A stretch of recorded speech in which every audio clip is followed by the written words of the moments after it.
Bonjour à toutes et à tous et bienvenue dans cette nouvelle vidéo d'histoire, géographie, géopolitique, sciences politiques de terminale.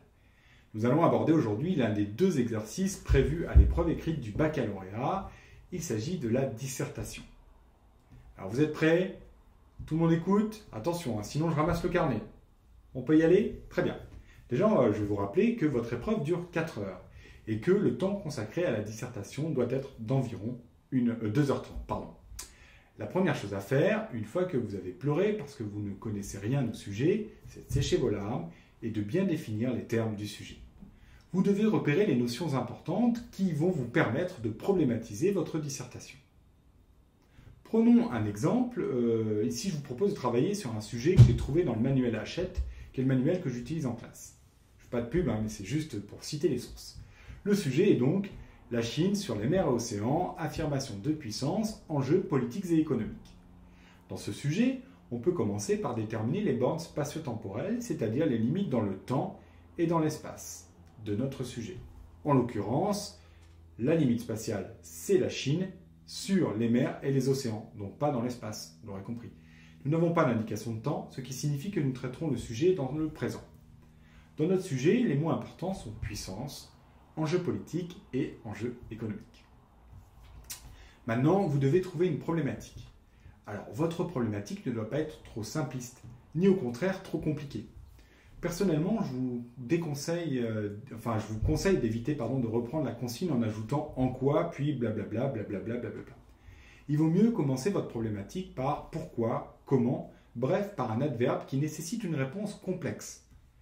Ainsi, dans notre sujet, si vous dites quels sont les enjeux économiques et politiques, vous risquez de faire un travail très descriptif et de ne pas suffisamment analyser.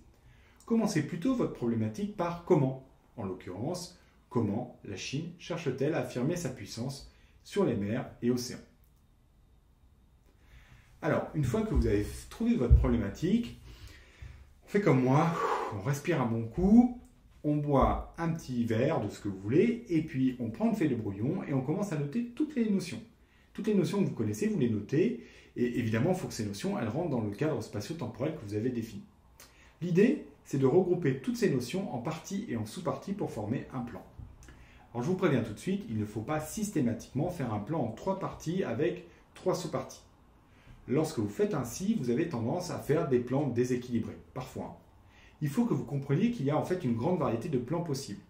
De mon point de vue, c'est 6 à 9 sous-parties et 2 à 3 parties. C'est à peu près la règle et le cadre. Il existe en fait 3 grandes familles de plans.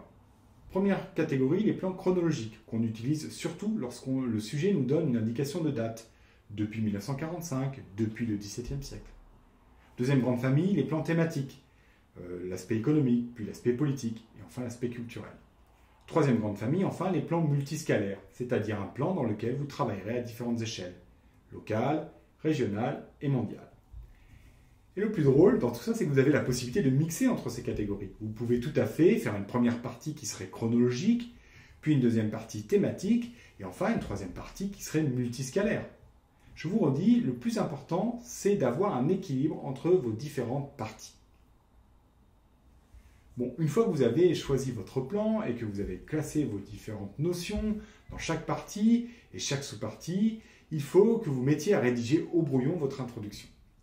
On commence toujours une introduction par une phrase d'accroche qui peut être une citation ou une allusion à un événement d'actualité ou encore une date.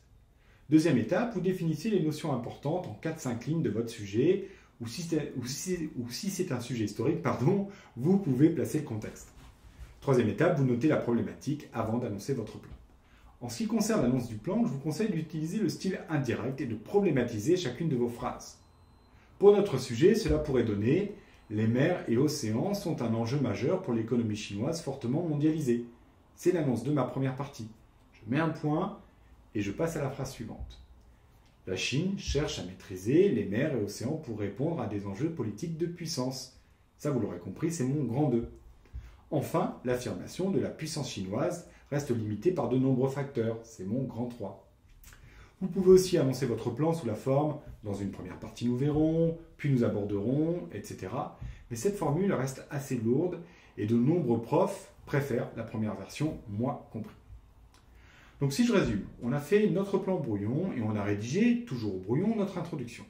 On peut donc commencer à rédiger la copie en recopiant l'introduction.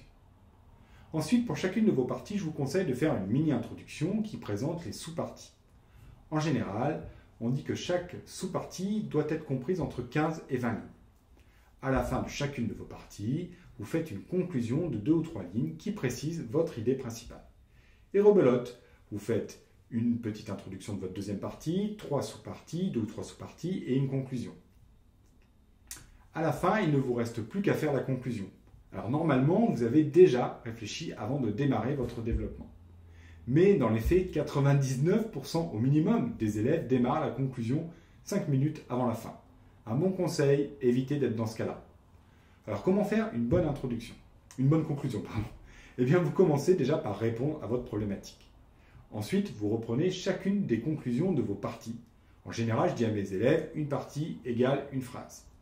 Enfin, en 2 ou 3 phrases, vous faites le lien avec un autre sujet. C'est ce qu'on appelle l'ouverture. Alors l'ouverture, ça peut être vers un autre pays, un autre espace, une autre période chronologique qui succède à la période précédente. Une fois votre devoir terminé, évidemment, pensez à vous relire pour éviter les boulettes. C'est toujours malencontreux les boulettes. Bon, j'espère que ce petit rappel méthodologique vous aura été utile. Je pense particulièrement à mes élèves qui doivent composer demain. On croise les doigts, hein. Bon courage à vous tous et je vous dis bonne fin de journée, bonne fin de nuit, bonne fin de tout ce que vous voulez. À bientôt.